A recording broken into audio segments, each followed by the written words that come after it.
March 1943, North Atlantic Ocean. Oberleutnant Klaus Hartmann commanded U-552, a Type 7IC U-boat. He'd been at sea for 43 days. The patrol was supposed to last 60 days. He had 17 days left. If he survived, life aboard a U-boat was hell. The boat was 67 meters long but only 6 meters wide. 50 crew members lived in that space. No privacy, no comfort, no escape. But the worst part wasn't the cramped quarters or the constant danger. It was the food.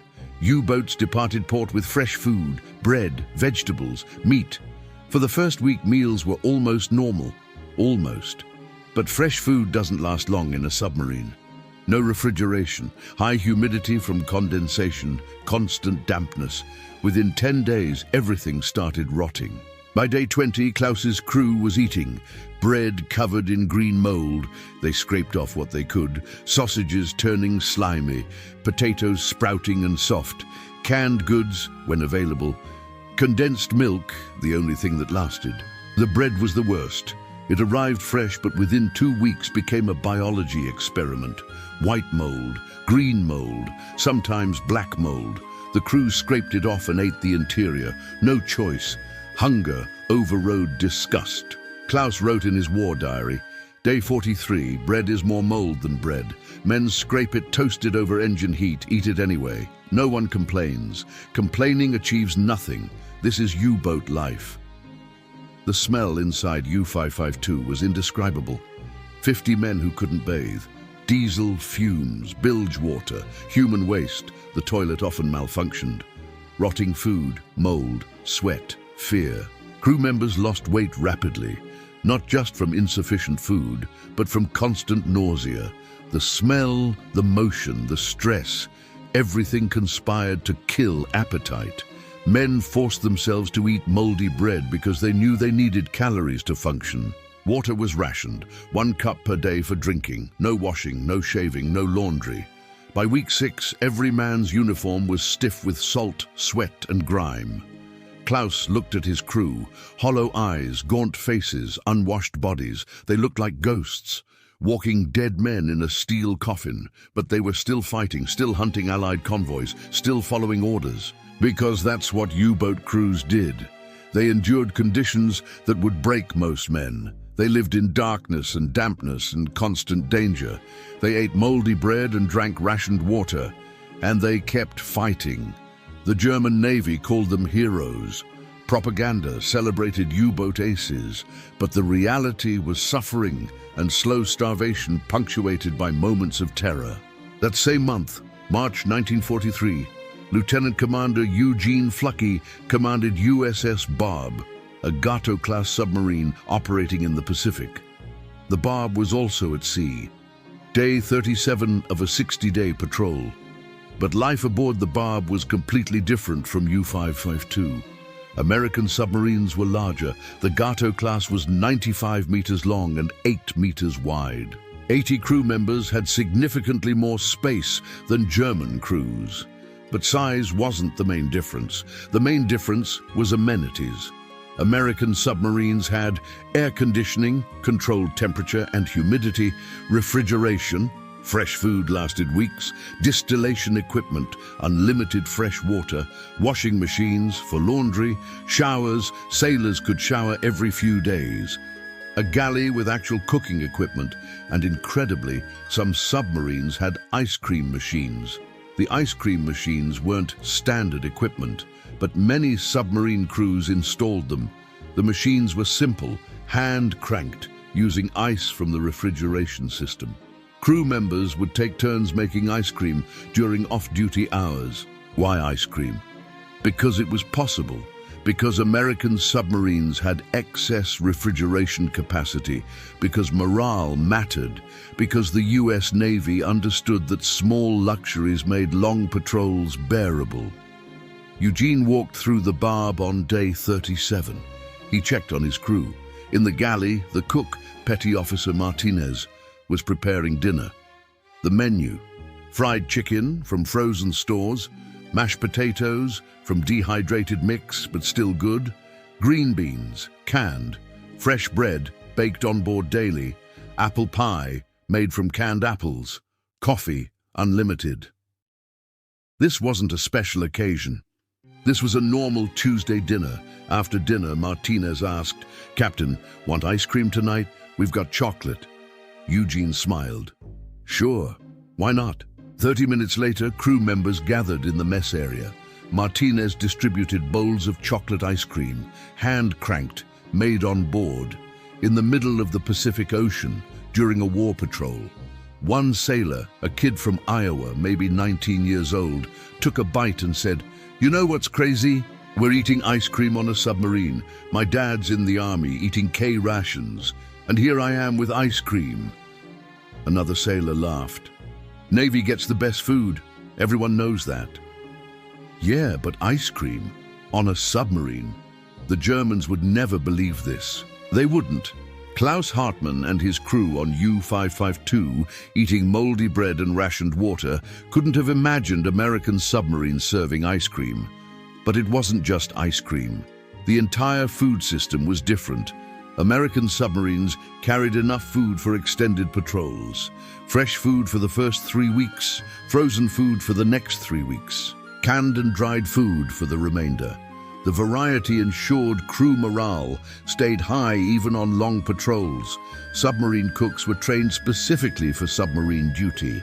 They knew how to prepare meals in confined spaces, how to maximize limited galley equipment, how to make canned food taste good. The result, American submariners ate better than most civilians ate during wartime rationing. The food difference between German and American submarines wasn't trivial. It directly affected combat performance. German U-boat crews lost weight during patrols, averaged 10–15 pounds per 60-day patrol, suffered from malnutrition-related issues, scurvy, weakened immune systems, experienced declining morale after week 3, had high rates of psychological breakdown, dreaded long patrols. American submarine crews maintained weight during patrols, remained healthy, illness rates were low, maintained morale throughout patrols, had lower psychological stress, volunteered for submarine duty. It was considered desirable. The difference showed in combat effectiveness. German U-boats in 1943 were facing increasing Allied anti-submarine warfare. Improved sonar, better depth charges, escort carriers, long-range patrol aircraft. The Atlantic was becoming a killing ground. U-boat crews were exhausted, malnourished, stressed, living in conditions that eroded physical and mental health. When they encountered Allied warships, they were fighting at reduced capacity. American submarines in the Pacific were dominating. Japanese anti-submarine warfare was less developed than Allied ASW. But even accounting for that, American submarines were more effective, partly because crews were healthier and better fed. A healthy, well-fed crew makes better decisions, reacts faster, maintains discipline under stress, stays combat effective longer. Klaus Hartmann noticed this. By day 50 of the U-552's patrol, his crew was falling apart. Men were slower, made mistakes, showed signs of breaking. Klaus wrote, "Day 50, crew exhausted. Food nearly gone, only hard biscuits and canned meat remain. Morale terrible. Men argue over trivial things. I worry about combat effectiveness. If we encounter enemy destroyers now, uncertain we could fight effectively." Eugene Fluckey had no such concerns. His crew on day 50 was still sharp, still motivated, still combat ready. They'd eaten well, slept in relative comfort, maintained hygiene. They were ready to fight. The US Navy understood something fundamental. Submariners volunteer for one of the most dangerous jobs in the military. Keeping them healthy and happy wasn't luxury. It was necessary for maintaining an effective submarine force. Germany treated U-boat crews as expendable heroes. Send them out, hope they sink ships, accept massive casualties, build more U-boats, recruit more crews. By 1943, U-boat losses were catastrophic. Of 40,000 men who served in U-boats during World War II, 28,000 died. A 70% fatality rate, the highest of any military branch in any nation during the war. Some died from Allied attacks, but many died from conditions that weakened them before combat even began. Malnutrition, disease, exhaustion, mental breakdown. American submarine losses were significant but much lower. Of 16,000 men who served on submarines, 3,500 died. A 22% fatality rate, still high, still dangerous, but one-third the German rate. Better food didn't solely cause this difference. American submarines had better technology, better tactics, and faced less sophisticated opposition. But food mattered. Healthy crews survived longer. May 1943, U-552 was caught on the surface by a British destroyer. Klaus had no choice. The submarine was too damaged to dive. He surrendered. British sailors boarded U-552. What they found shocked them. The smell hit first. Overwhelming, disgusting. One British sailor vomited immediately. Officers ordered gas masks until the boat could be ventilated. Then they saw the conditions. Mold growing on bulkheads, condensation dripping everywhere, food storage areas filled with rotting provisions, the crew's quarters barely habitable. A British intelligence officer interviewed Klaus, asked about living conditions. Klaus answered honestly, "We lived in filth, ate moldy bread, drank rationed water, couldn't bathe for weeks. This is standard for U-boats. This is how we fight." The British officer was horrified. "How do you maintain morale in these conditions?" Klaus shrugged. "We don't, we endure. German sailors are trained to suffer. Suffering is expected." The British officer made notes, then said something Klaus never forgot. "You know what they serve on American submarines? Ice cream. They have machines that make ice cream, fresh bread daily, hot showers. These aren't theories. We've captured documents. We've interviewed survivors. The Americans treat submarine duty like it's supposed to be survivable." Klaus didn't believe him. Ice cream on submarines? Impossible. Propaganda. But it wasn't propaganda. Klaus was sent to a POW camp in Canada. There he met other U-boat survivors. They compared experiences, shared stories. All had similar tales: moldy bread, rationed water, inhuman conditions. Then Klaus met an American submariner, a sailor from USS Gudgeon that had been captured after running aground near Japan. The American had spent time in a Japanese POW camp before being transferred to Canada after some confusion about his status. Klaus asked him, "Is it true? Ice cream on submarines?" The American laughed. "Yeah, it's true. Not every boat had machines, but a lot did. We'd make it during downtime. Chocolate was popular, vanilla, sometimes strawberry if we had the supplies." "How?" Klaus couldn't comprehend it. "How do you have power for ice cream machines?" "We had excess refrigeration capacity. The machines didn't use much power. And honestly, it was good for morale. Long patrols get boring. Ice cream breaks up the monotony." Klaus was quiet for a long time, then said, "We ate moldy bread, you ate ice cream, we fought in filth, you fought in comfort, and you won." The American submariner nodded. "Yeah, we did.